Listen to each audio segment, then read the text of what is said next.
It's the principle of sowing and harvesting. Whatever you sow, you will reap. That's why you're stuck in the same pattern. You keep repeating the same thing and expecting something different to happen. Repeated pain becomes ritualized pain. When an experience hurts you, it leaves an imprint in your psyche. Okay, are we together now? If that same pain keeps happening, whether through relationships, self-criticism, emotional wounds, the ones you keep reliving over and over again, you see, your system starts to expect it and unconsciously recreate it. Okay, this is how pain becomes ritualized. Now, there are people who won't like what I'm about to say in this video, but I don't care. When you got God on your side, you don't fear no man. And I haven't sold my soul, and I will never sell my soul. Okay. So I need you all to understand this. There's a reason why going to therapy won't help you. And I'll tell you that reason for free. Like, they want you to think that, oh, you are going to change, like we are going to change our perspective by constantly talking about our trauma. But no, that's not how the brain works. The more you keep talking about your trauma, the more you go, oh, I'm going to fix my trauma. The more you focus on your trauma, the more your brain goes, oh, so this person enjoying their trauma, this person enjoying living their trauma. Oh, let's give them more trauma. You don't heal old wounds by constantly touching it. And this is what I want you to understand. Your brain is like a computer. I said this in my last video. Your brain is like a computer. So it's like an algorithm, right? It gives you whatever you put your watch time to. It's like when you go on Instagram, when you come on YouTube, whatever you start watching video of sports, you start watching video of cats, whatever kind of video you put your watch time to, the algorithm feeds you more of that kind of content. That's the same thing with your brain. If you keep feeding yourself, if you keep talking about this wound, this trauma, they want you to go deeper. They keep opening even some wounds that have healed, some wounds that are not even an issue to you. They bring them back up. You gotta understand, they go deep down into your mind and reopened wounds that have already been healed and make you feel like, oh, these wounds are actually the issue. And you sit there and you allow them to guide you to bring up wounds. And they tell you, oh, well, you were not really healed. You haven't been healed. What do you mean I haven't been healed? I didn't even remember this. I don't even remember this until you brought it up, until you made me dig and go back and open this stuff that I never even thought about. Now I'm thinking about it in a new light. The more time you spend in your mind, engaging in thoughts about your ex, engaging in these intrusive thoughts, in those emotions, you see, your brain is like, oh, so you like engaging with this type of thought. Oh, you like engaging with that. Oh, now let me give you more of these emotions. Let me give you more of these thoughts. Because whatever it is that you engage in, the algorithm will give it to you. The algorithm works exactly like our mind. That's why you become what you behold. When you keep going to a place where they keep touching your wound, you can't expect their wound to heal. It doesn't work like that. Your mind does not work like that either. I need you to understand this. See, when you convince your brain that you're anxious, when you tell your brain that you are afraid of new people, you're afraid to talk to your crush, you're afraid to take that new step, your brain will say, oh, bet. And your brain will give you situations. The brain will say, oh, okay, let me give you more anxiety so that you don't go around new people. Because the language of the brain is behavior. It's thought. Whatever you spend your time, attention, and energy on, the brain will give you more of these things. It's the principle of sowing and harvesting. Whatever you sow, you will reap. That's why you're stuck in the same pattern. You keep repeating the same thing and expecting something different to happen. Repeated pain becomes ritualized pain. You see, pain is not just an event. Okay, it's not just something that happened. Okay, I have to calm down. Okay, I'm getting hyped. Okay, it is an energy pattern. You see, when a situation hurts you, okay, when an experience hurts you, it leaves an imprint in your psyche. Okay, are we together now?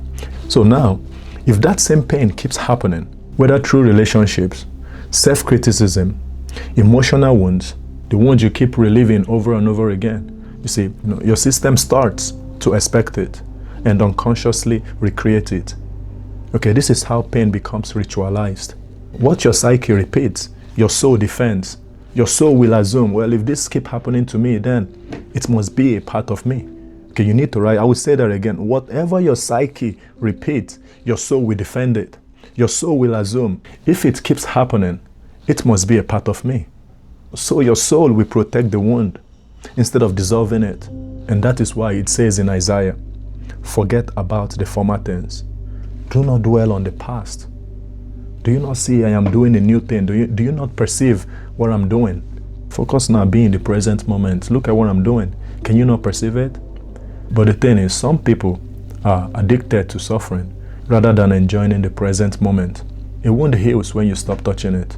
And this is why trauma can feel like an identity. Why? Because life does not respond to what you think once, but what you think repeatedly. See, and that's frequency. You see, when you constantly relieve pains, when you constantly allow yourself to talk about your pains, to talk about your trauma, to engage in those things constantly. Now, let's say what you constantly talk about is something that brings fear. Maybe fear of you being in a relationship, or fear of you starting that new business, fear of you putting yourself out to meet new friends. But what do I mean by frequency? Frequency is the rate and quality of your inner patterns, thoughts, emotions, actions, your interpretations. Now it's very important that you understand this about your frequency, because your frequency is your reality. Your frequency will create your reality. And once you understand that your frequency is not just what you feel, but how often and in what way it returns to you. And I think then you will become particular about the things that you choose to repeat, because you realize that that's you choosing what frequency that you operate on. So your life does not respond to what you think once, but what you think repeatedly. Frequency. So frequency is nothing but a repetition of your inner state. It's like an energetic signature. If you constantly repeat a state, whether it's anger, whether it's fear, whether it's shame, ambition, you see, that repeated inner state becomes your energetic signature. You don't attract what you want. You continue what you frequently are. If you're frequently afraid, if you're frequently talking about the same thing, you will just continue in that. That's who you will be. And that's one of the ways that the mental health industry has lied to us. And I'm talking about people who go to therapy. Some people go to therapy for some serious stuff. That's why they never come out healed. That's why most of them, they never come out healed, because it's like they play with your mind. They're not trying to heal you. Somebody who comes for help for mental issue will end up in a psychiatric home. See, I used to work in a behavioral health hospital, like in 2020. Yeah, 2020, 2021. I saw that all the time. You have to understand, the person selling the drug doesn't want you to be healed. They want you dependent on the drugs. See, that's the way that our world works, okay? When you look at it, you realize that it's all about control. If you're sick and you come and they heal you, you won't come back. That's not good for business. So they have to keep giving us something to make us addicted, to make us maybe feel like, oh, feel better, but we are not truly healed. The same thing with the person who produces the food doesn't want you to be able to grow your own food. That's why it's so difficult for you to raise your own chicken. For you to have, you need permission, you need to get a license.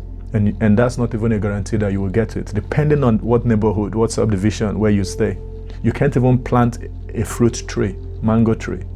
So many restrictions, even on your own land. The same pharmaceutical company, the company that produces medicine, should have no business dealing with our food. But that's the reality that you and I live in.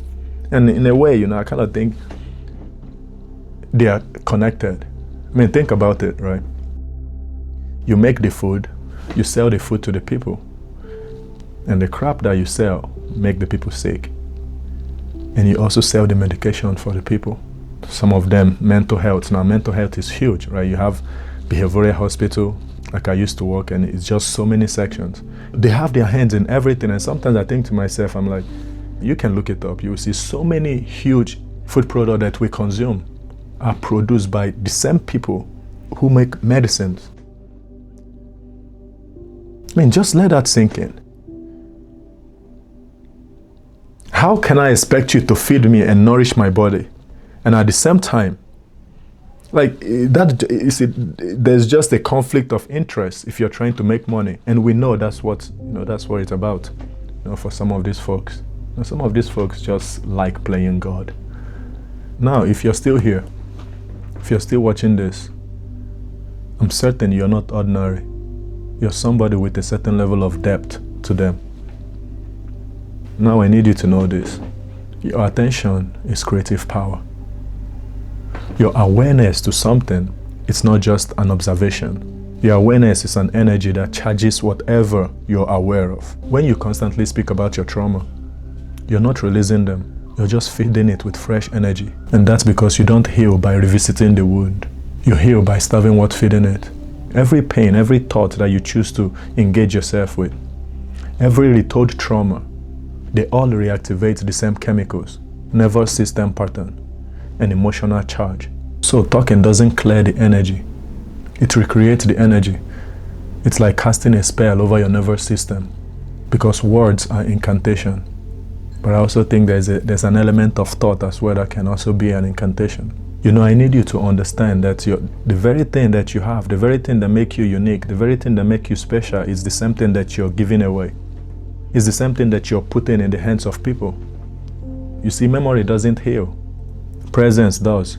You can't heal. You can't heal yourself by reliving the same heartbreak, by reliving the same conversation, by reliving the same pain. In the context of this video, you see, constantly talking about your past. See, constantly talking about your wounds, talking about the person that let you go, the person that rejected you, the pain that you carry, who did this and who didn't do that. You see, that's like taking a step in backward direction. Healing is taking a step forward. It's forward expansion into who you can be without the pain. What most people need is just the gym, a good work, and just some good friends to have real conversations with. You don't need to understand trauma to transcend it. The past doesn't need understanding. It just needs to be discontinued. Trying to make sense of your trauma is you implying that, well, it must be explained. It must be justified. I must understand it before I can let it go. But your higher self never asks for explanation. It asks for alignment. You don't heal old version of yourself. You outgrow them. Oh, that's a bar. You gotta write that down. The only way you can focus on trying to heal the old you is if you intend on being the old you. Because trying to heal the old version of yourself does not make you somebody new. You are still the old version of yourself. You're just trying to be a healed version of your old self, which I don't think that is possible. Because the old version of yourself operates on a specific frequency. So even when you think you've healed, it will revert back. Because like I said earlier, you don't attract what you want. You continue what you frequently are. So what you want to do is outgrow that old version of yourself, not try to heal it. Because you see, when you're trying to heal it, you're focused on the event. Event is something that happened. Once you begin to outgrow the old version of yourself, your focus change, because also your frequency change because of the understanding now that you're getting. So why the old version of yourself that's trying to heal itself is focused on events, it's focused on what happened. But when you are outgrowing the old version of yourself, you're focused on patterns, which is the energy, the belief, the state of being that keep making the events to happen. Because the events that happen is a symptom. The pattern is the real cause of what's happening. Reality is shaped from the inside out by habit, thoughts, expectations. But when you only react to events, you stay trapped on a surface level life. But when you identify patterns, you move into the realm of cause.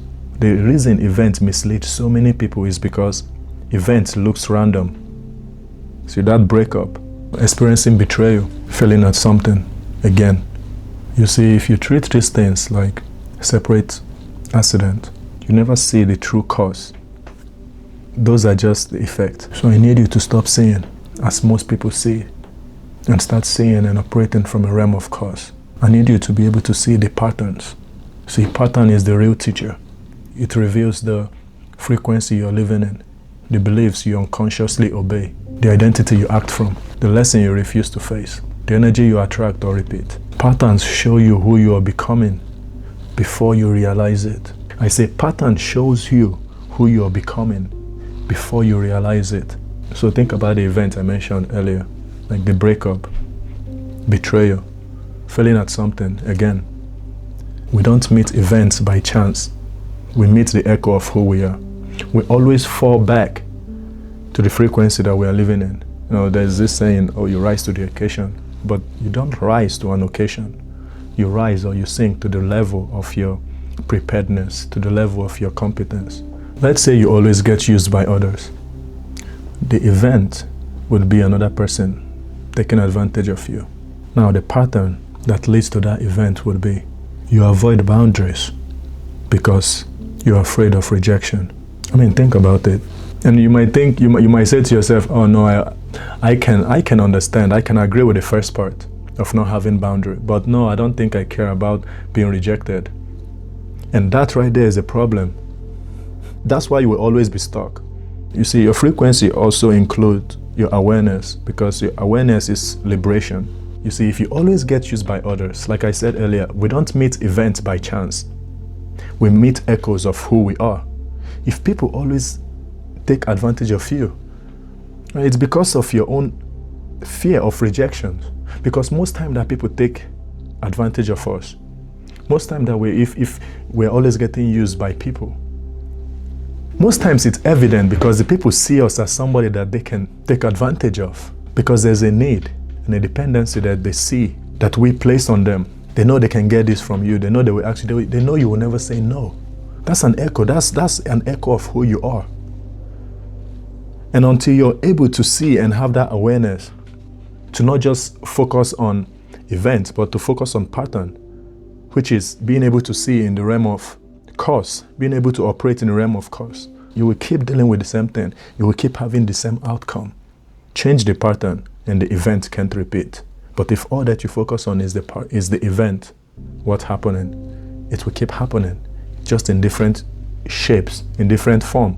That's why it looks like the same thing happened in your past 3 relationships. You haven't done the work. People talk about doing the work, but everybody just do the work on the surface level. Nobody truly do the work where they actually need to do the work. And that's what I'm trying to do with this video, really, is to just get that light bulb to flip in somebody to say, man, I think I'm understanding what bro is talking about. I think I'm understanding where bro coming from. So the shift and the question that you should ask should not be, why did this happen? But what energy, what beliefs, what behavior keep calling this in? In the instance that I gave earlier, you see, the behavior is when you start thinking about the dynamic of the relationship. You see how you were just always giving. There's nothing wrong with giving. But you were giving from a place of you wanted to be accepted. You were working for their acceptance. Even in relationship, you were working for their love. Man, I work so hard to make her love me. What do you mean you work so hard to get somebody to love you? So you give yourself in unhealthy ways to these people. So they end up using you. They know they can call you at 2 a.m. in the morning and you will leave your house and hit the road. They did not invite you for an event and you still showed up. You don't think they will look at you and in their mind, man, this guy don't even know when he's not wanted. They see how desperate you are for their approval. They see how desperate you are to hang out with them. They see how desperate you are, the need you have to be accepted, to be seen, to be validated by them. And that's the echo that you meet when the events happen. So when I say we don't meet events by chance, we meet echoes of who we are. That's what I meant.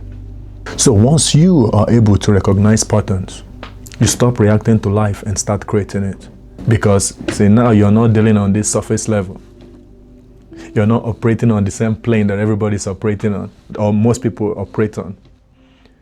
You're coming from the realm of cause, from the causation realm, where things happen, where real change happens.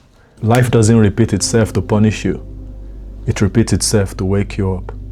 If you keep doing the same thing, or you keep doing things that goes against your nature or the very nature of God, your reality will reflect that. See, when you identify with something, whether good or bad, whether negative or positive, you merge your life force with it. You start to live from it instead of beyond it. A student will begin to act like a top student, will begin to have better grades. A person can even look much better just by acting like the person that they would like to look like and be like. It happens by you holding fast in your mind the mental image of the person who you would like to be.